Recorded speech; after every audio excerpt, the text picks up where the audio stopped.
You guys have been asking me to do a video on some Rock Island pistols, so I got one out here. This is the Rock Island Armory Model 206 in 38 Special. Colt style cylinder latch. But this thing has surprised me. It has a really good trigger on it. The sights are decent. I do think that you should put some paint. That is my only critique, is I really don't like that. It's just a black on black sight. Yeah, I can't hardly even tell. You know what? What if I zoom in? Like a smart person. Maybe that'll help.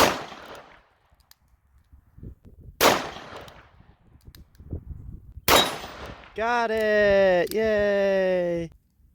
Yay!